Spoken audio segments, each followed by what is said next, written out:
সুপ্রিয় শিক্ষার্থী বন্ধুরা, তোমরা যারা মাধ্যমিক পরীক্ষা দেবে এবং যে সমস্ত বন্ধুরা এসএলএসটি কিংবা মাদ্রাসা সার্ভিস কমিশন পরীক্ষা দিয়ে চাকরি করবে বলে মনস্থির করেছো বা প্রিপারেশন নিচ্ছ, তোমাদের জন্য আমার এখনকার গুরুত্বপূর্ণ ক্লাসটি হচ্ছে দশম শ্রেণীর সাহিত্য সঞ্চয়নের অন্তর্গত সৈয়দ আলাওল রচিত সিন্ধু তীরে কবিতাটি থেকে টেক্সট খুঁটিয়ে আমি 87টি এমসিকিউ বা এসএকিউ টাইপ প্রশ্ন এমনভাবে তৈরি করেছি যেখান থেকে তোমরা 100% কমন পাবে। তাহলে দেরি না করে চলো দেখে নেওয়া যাক আজকের মূল্যবান ক্লাসটি। অবশ্যই চ্যানেলটিতে নতুন নতুন ভিডিও পাওয়ার জন্য সাবস্ক্রাইব করে অল করে দিও, আর ভিডিওটি ভালো লাগলে লাইক কমেন্ট এবং শেয়ার করো। দেখো, সিন্ধু তীরে কবিতাটি কার লেখা? সৈয়দ আলাওলের লেখা। সৈয়দ আলাওল কোন সময়ের কবি? মধ্যযুগের কবি, সপ্তদশ শতকের কবি। সৈয়দ আলাওল কোন রাজসভার কবি ছিলেন? আরাকান রাজসভার কবি ছিলেন। সৈয়দ আলাওল কোন সময়ে জন্মগ্রহণ করেছিলেন? ষোড়শ শতাব্দীর শেষ দিকে এবং সপ্তদশ শতকের শুরুর দিকে। সৈয়দ আলাওলের আদি নিবাস কোথায় ছিল? ফাতেহাবাদ মুলুকের জালালপুর গ্রামে, বর্তমানে এটি বাংলাদেশের অন্তর্গত। 6 নম্বর, আমাদের আলোচ্য সিন্ধু তীরে কবিতাটি কোন কাব্যগ্রন্থ থেকে নেওয়া হয়েছে? সৈয়দ আলাওলের পদ্মাবতী কাব্যের 35তম খণ্ড পদ্মা সমুদ্র খণ্ড থেকে নেওয়া হয়েছে।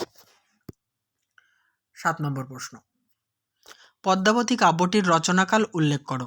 আনুমানিক 1645 থেকে 1646 খ্রিস্টাব্দের মধ্যে পদ্মাবতী কাব্যটি রচিত হয়। সৈয়দ আলাওল তার পদ্মাবতী কাব্যটি কোন কাব্য অনুসরণে রচনা করেন? সুফি সাধক ও বিখ্যাত হিন্দি কবি মালিক মোহাম্মদ জায়সির পদুমাবত কাব্য অনুসরণে রচনা করেন। পদ্মাবতী কাব্যে বর্ণিত চিতোর রাজ্যের রাজা কে ছিলেন? রত্নসেন। পদ্মাবতী কে? রানা রত্নসেনের স্ত্রী এবং সিংহলের রাজকন্যা। 11, সৈয়দ আলাওলের প্রথম এবং সর্বশ্রেষ্ঠ রচনা কোনটি? পদ্মাবতী। সৈয়দ আলাওল কার পৃষ্ঠপোষকতায় পদ্মাবতী কাব্যটি রচনা করেন? দেখো, আরাকান রাজের প্রধান অমাত্য মাগন ঠাকুরের পৃষ্ঠপোষকতায়। কন্যারে ফেলিল যথা, কন্যাকে? কন্যা হলো পদ্মাবতী। কন্যাকে কোথায় ফেলা হয়েছিল? সমুদ্রের মাঝে, যেখানে দিব্যপুরী অবস্থিত। সমুদ্রের মাঝে অবস্থিত দিব্যপুরীটি কেমন? অতি মনোহর। মনোহর শব্দের অর্থ কী? অতি সুন্দর বা চিত্তাকর্ষক, যে কোনো একটা লিখলেই হবে। দিব্যপুরী বলতে কি বোঝায়? স্বর্গীয় স্থানকে বোঝায়। এখানে সুন্দর প্রাসাদকে বোঝানো হয়েছে। 18, নাহি তথা দুঃখ ক্লেশ, কোথায় দুঃখ ক্লেশ নেই? সমুদ্রের মাঝে অবস্থিত স্বর্গীয় প্রাসাদে দুঃখ ক্লেশ নেই। ক্লেশ শব্দের অর্থ কি? কষ্ট। কোথায় সত্য ধর্ম সদাচার বিরাজ করে? সমুদ্রের মাঝে অবস্থিত মনোহর দেশে। সমুদ্র নিপতি সুতা কে? পদ্মা। তোমাদের একটা কথা বলে রাখি, যেটা প্রথম খুব ভুল হবে তোমাদের। সমুদ্র নিপতি সুতা বা সমুদ্রের কন্যার নাম হচ্ছে কিন্তু পদ্মা, আর পদ্মাবতী হলো রত্নসেনের স্ত্রী, যে অচৈতন্য অবস্থায় বা অজ্ঞান অবস্থায় সিন্ধু তীরে পড়েছিল, তার নাম হচ্ছে পদ্মাবতী, আর সমুদ্র কন্যার নাম হচ্ছে পদ্মা। এটা কিন্তু মনে গেঁথে নাও। 22 নম্বর, পদ্মা নামে গুণজুতা, এখানে গুণজুতা শব্দের অর্থ কী? মানে পদ্মা নামে পরিচিত, অথবা বলতে পারো যাকে পদ্মা নামে জানি, দুটোই হবে। কোথায় দিব্যস্থান অবস্থিত? সিন্ধু তীরে। দিব্যস্থান বলতে কি বোঝায়? স্বর্গের মতো মনোরম স্থানকে বোঝায়। পদ্মা কোথায় উদ্যান রচনা করেছিল? দিব্য স্থানটির উপরে অবস্থিত পর্বতের পাশে। 26 নম্বর, ফলে ফুলে অতিরেক, এখানে অতিরেক শব্দটির অর্থ কী? অধিক বা প্রচুর। নানা পুষ্প মনোহর, পুষ্পগুলি কেমন? অধিক সুগন্ধযুক্ত। সুগন্ধি সৌরভতর শব্দটির অর্থ কী? অধিক সুগন্ধযুক্ত। পদ্মার উদ্যানে কি ধরনের বৃক্ষ দৃশ্যমান? সুলক্ষণযুক্ত বৃক্ষ দৃশ্যমান বা শুভ লক্ষণযুক্ত। যদি বলে যে কেমন বৃক্ষ দৃশ্যমান, তখন কিন্তু লিখতে হবে সুলক্ষণযুক্ত বৃক্ষ দৃশ্যমান। সুলক্ষণ শব্দটির অর্থ কি? শুভ লক্ষণযুক্ত। নেক্সট, তাহাতে বিচিত্র টঙ্গী, টঙ্গী শব্দের অর্থ কি? প্রাসাদ। 32, তথা কন্যা থাকে সর্বক্ষণ, কোথায় কে সর্বক্ষণ থাকে? উত্তর, সমুদ্রের মাঝে ফলে ফুলে সমৃদ্ধ হেমরত্নে মণ্ডিত এক অতি মনোহর রাজপ্রাসাদে সমুদ্রকন্যা পদ্মা থাকে। নেক্সট, হেমরত্নে নানারঙ্গী লাইনটির সরল অর্থ লেখো। বহু বর্ণের সোনা শোভা পাচ্ছে। পিতৃপুরে ছিল নিশি, কে সারা রাত্রি পিতৃপুরে ছিল? পদ্মা। পিতৃপুর বলতে কি বোঝানো হয়েছে? পিতার গৃহে বা প্রাসাদে। পিতৃপুরে পদ্মার কিভাবে নিশি কেটেছিল? নানা সুখে এবং হাসি খেলার মাধ্যমে নিশি কেটেছিল। প্রত্যুষ শব্দটির অর্থ কি? ভোর। পদ্মা কাদের সঙ্গে উদ্যানে এসেছিল? সখীদের সঙ্গে। পরের প্রশ্ন ৩৯ নম্বর। পদ্মা সখীদের সঙ্গে কেমনভাবে উদ্যানে এসেছিল? রঙ্গ বা হাসি আনন্দ করতে করতে। সিন্ধু তীরে রহিছে মাঞ্জস, মাঞ্জস শব্দের অর্থ কি? ভেলা। মনেতে কৌতুক বাসি, কার মনে কৌতূহল দেখা দিয়েছিল? পদ্মার মনে। তুরিত গমনে আসি, তুরিত শব্দটির অর্থ কি? অতি দ্রুত বা অতি শীঘ্র। তুরিত গমনে এসে পদ্মা কি দেখতে পেলেন? মাঝখানে অতি সুন্দর একটি কন্যা এবং তার চারপাশে 4টি সখী অচৈতন্য অবস্থায় পড়ে আছে। নেক্সট, চারিভিত শব্দটির অর্থ কি? চারদিক বা চারপাশে। ৪৫। মধ্যেতে যে কন্যাখানি, মাঝের কন্যাটির পরিচয় দাও। মাঝের কন্যাটি হলেন রানা রত্ন সেনের স্ত্রী এবং সিংহলের রাজকন্যা পদ্মাবতী। মাঝের কন্যার রূপ সৌন্দর্যের পরিচয় দাও।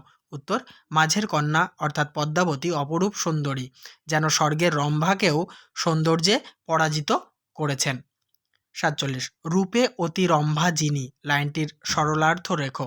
রূপের সৌন্দর্যে যেন রম্ভাকেও জয় করেছেন। নেক্সট, যিনি শব্দের অর্থ কি? জয় করা। নেক্সট, বিস্মিত হইল বালা, এখানে বালাকে, বালা হচ্ছে সমুদ্র রাজার কন্যা পদ্মা। বালার বিস্মিত হওয়ার কারণ কি? দেখে নেব উত্তরটি। দেখো, সিন্ধু তীরে অচৈতন্য অবস্থায় পড়ে থাকা পঞ্চকন্যার মধ্যে মাঝের কন্যাটির রূপ সৌন্দর্য দেখে বালা অর্থাৎ পদ্মা বিস্মিত হয়েছিলেন। উত্তর। নেক্সট প্রশ্ন, রম্ভাকে, রম্ভা হলেন স্বর্গের অপ্সরী। ৫২ নম্বর। নিপতিতা চেতন রহিত, লাইনটির সরলার্থ লেখো। অচৈতন্য অবস্থায় পড়ে আছে। পরের প্রশ্ন, অনুমান করে নিজ চিতে, চিতে শব্দের অর্থ কি? চেতনাতে, মনে বা হৃদয়ে, যে কোনো একটা লিখলেই হবে। ৫৪। পদ্মা মাঝের কন্যাটিকে দেখে কি অনুমান করেছিল? হয়তো ইন্দ্রের অভিশাপে বিদ্যাধরী স্বর্গ থেকে বিতাড়িত হয়ে অচৈতন্য অবস্থায় ভূমিতে পড়ে আছে। বিদ্যাধরী কে? স্বর্গের গায়িকা। ৫৬ নম্বর প্রশ্ন, বেকত দেখিয়া আঁখি, বেকত শব্দের অর্থ লেখো। প্রকাশিত। তেন স বসন সাক্ষী, লাইনটির সরল অর্থ লেখো। তার কাপড় সাক্ষী। বেথানিত হয়েছে কেশবেশ, বেথানিত শব্দের অর্থ কি? এলোমেলো বা অবিন্যস্ত। নেক্সট, বুঝি সমুদ্রের বাও ভাঙিল, আবার বলছি, বুঝি সমুদ্রের নাও ভাঙিল প্রবল বাও, কে এটি অনুমান করেছেন? উত্তর, পদ্মা অনুমান করেছেন যে সমুদ্রের প্রবল বাতাস হয়তো অচৈতন্য পঞ্চকন্যাদের নৌকা ভেঙে দিয়েছে। ৬০ নম্বর। মোহিত পাইয়া সিন্ধু ক্লেশ, মোহিত শব্দের অর্থ কি? মুগ্ধ হয়ে। জেনে নেব ৬১ নম্বর প্রশ্ন এবং তার উত্তর। চিত্রের পুতলি সমা, পুতলি শব্দের অর্থ কি? পুতুল। পুত্তলি শব্দের অর্থও কিন্তু পুতুল। কাকে চিত্রের পুতুলের সঙ্গে তুলনা করা হয়েছে? পদ্মাবতীকে। নিপতিত মনোরমা, নিপতিত শব্দটির অর্থ কি? পড়ে আছে। মনোরমা বলতে কাকে বোঝানো হয়েছে? পদ্মাবতীকে। কিঞ্চিত আছই মাত্র শ্বাস, কাদের সম্পর্কে উক্তিটি করা হয়েছে? অচৈতন্য পদ্মাবতী এবং তার 4 সখী সম্পর্কে উক্তিটি করা হয়েছে। আর এক্ষেত্রে বলে রাখি, আছই মানে হচ্ছে, এর অর্থ হচ্ছে আছে। নেক্সট, অতি স্নেহ ভাবি মনে বলে পদ্মা, আবার বলছি, অতি স্নেহ ভাবি মনে বলে পদ্মা ততক্ষণে, স্নেহ ভরে পদ্মা কি বলেছিল? উত্তরটি দেখো, পিতার পুণ্যের ফলে এবং পদ্মার ভাগ্যের বলে পঞ্চকন্যার চেতনা ফিরে আসুক, বিধি যেন তাকে নিরাশ না করেন, এ কথাই বলেছিল পদ্মা। মোহর ভাগ্যের বলে, মোহর শব্দটির অর্থ কি? মোহর শব্দের অর্থ হচ্ছে মোর, অর্থাৎ আমার। বাহুরক কন্যার জীবন, বাহুরক কথার অর্থ কি? ফিরে আসুক। চিকিৎসিমু প্রাণপণে, চিকিৎসিমু কথার অর্থ কি? চিকিৎসা করব। কে কাদের প্রাণপণে চিকিৎসা করবেন? সমুদ্রকন্যা পদ্মা এবং তার সখীরা পদ্মাবতী সহ অচৈতন্য পঞ্চকন্যাদের চিকিৎসা করবেন। চিকিৎসা করার ক্ষেত্রে পদ্মা কার কাছে কৃপা প্রার্থনা করেছেন? নিরঞ্জনের কাছে। ৭২ নম্বর প্রশ্নোত্তর। দুঃখিনীরে করিয়া স্মরণ, আলোচ্য অংশে দুঃখিনী কে, কিংবা আলোচ্য অংশে কে কাকে দুঃখিনী বলে সম্বোধন করেছে? সমুদ্রকন্যা, পদ্মা হচ্ছে দুঃখিনী। পরের প্রশ্ন, সখী সবে আজ্ঞা দিল, পদ্মা তার সখীদের কি আজ্ঞা দিলেন? বসন দিয়ে ঢেকে পঞ্চকন্যাদের উদ্যানের মাঝে নেবার জন্য আজ্ঞা দিলেন। নেক্সট, পঞ্চকন্যা পাইলা চেতন, পঞ্চকন্যা কিভাবে চেতনা ফিরে পেয়েছিল? উত্তর, পদ্মার আদেশে তার সখীদের সেবা যত্নে এবং তন্ত্রমন্ত্র ঔষধ প্রয়োগে 4 দণ্ড চিকিৎসা করার পর পঞ্চকন্যা চেতনা ফিরে পেয়েছিল। দণ্ড কি? দণ্ড হচ্ছে সময় মাপার একক। 1 দণ্ড সমান কত মিনিট? 24 মিনিট। 4 দণ্ড কত মিনিট, মানে 4 দণ্ডে কত মিনিট হয়? তাহলে 4 গুণ 24, তাহলে 96 মিনিট হবে 4 দণ্ডে।